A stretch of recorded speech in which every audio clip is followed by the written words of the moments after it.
Hey guys, it's Rapid Reform here. So maybe you're an introvert, you're not very comfortable when it comes to meeting people. Or maybe you just moved to a new city and you don't know anyone around you. Or maybe you're in college and you're trying to make more connections so that you're not in your dorm all the time. Whatever the case, you want to get better at making friends so that you can share your life with others more. Well, I assure you that at the end of this video, with enough work and effort, one day, your life will be exactly the same. Nah, I'm just messing with you. We will talk about how you can overcome anxiety when meeting strangers, where you can actually meet new people, how to create the ultimate first impression, and how you can get people to like you more once you have broken the ice. But first, don't forget to subscribe and turn on notifications so that you don't miss out on any new videos. So let's talk about how to overcome anxiety in social settings.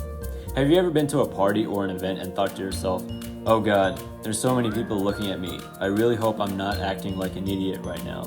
It may surprise you, but over 95% of all people think exactly like that. Most people are too afraid to meet new people because they care a lot about what other people will think of them.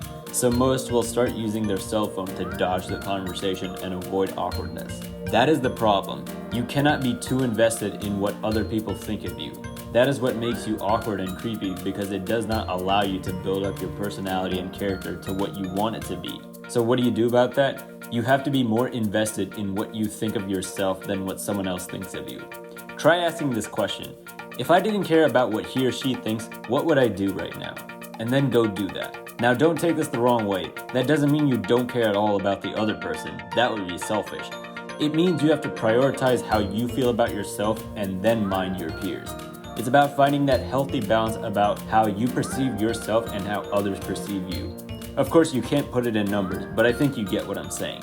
And because 95% of all people are afraid of acting dumb, it means that they are probably not thinking too much about you anyway. So knowing that will allow you to get over the hump that's been in your way this whole time.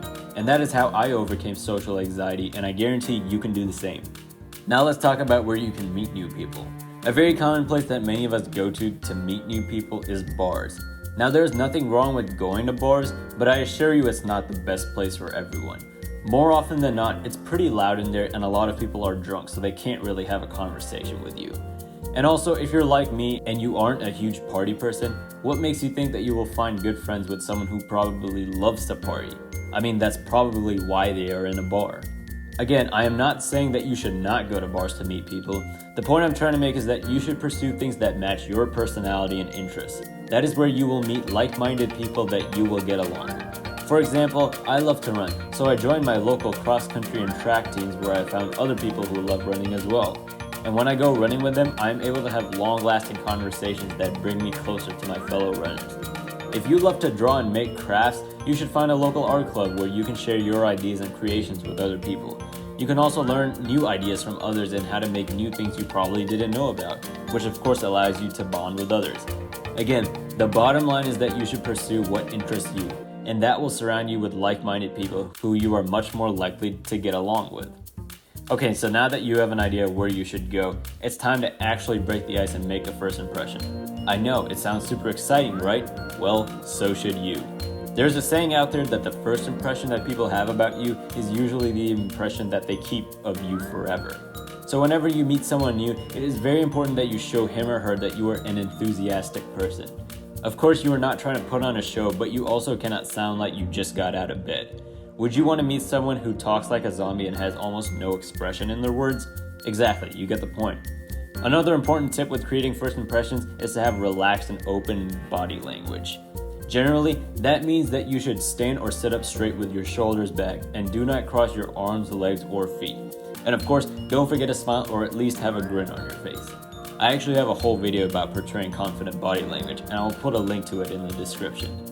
Finally, you should break the ice by talking about something that you think that you two have in common. Again, you are probably in a place that interests you and those who surround you, so you can start by talking about that. For example, if I'm in a running group and I see someone who I have not seen before, I could start a conversation by saying, hey, everyone else has a solid six-pack, but I got mine of Corona. Okay, no, I won't say that. I might say, hey, how often do you come running with this group? Or, how long have you been a part of this team? And then the conversation will naturally unfold from there. Now, if you're just getting used to starting conversations and meeting new people, you may find others treating you awkwardly as first, and there's nothing wrong with that. The more you approach people, the better you will get at making first impressions. And even then, there will always be those people who just are not receptive to anyone, which you cannot do anything about. So just keep calm and carry on. So now you have broken the ice. You know the other person's name and the conversation has unfolded. So how do you befriend him or her? The key is to slowly transition from a surface level conversation into a more personal conversation. When you get people to open up to you and be themselves, you gain their trust and you make them feel good that you're genuinely interested in them, which you get from personal conversations. So how exactly do you do that? The rule of thumb is that you have to talk about what the other person is interested in. As the conversation unfolds after you break the ice, you need to figure out what the other person is into and encourage him or her to expand on that. The best way to do that is to take control of the conversation, but let the other person do most of the talking. That means you have to choose a topic and ask questions to the other person to keep the conversation flowing.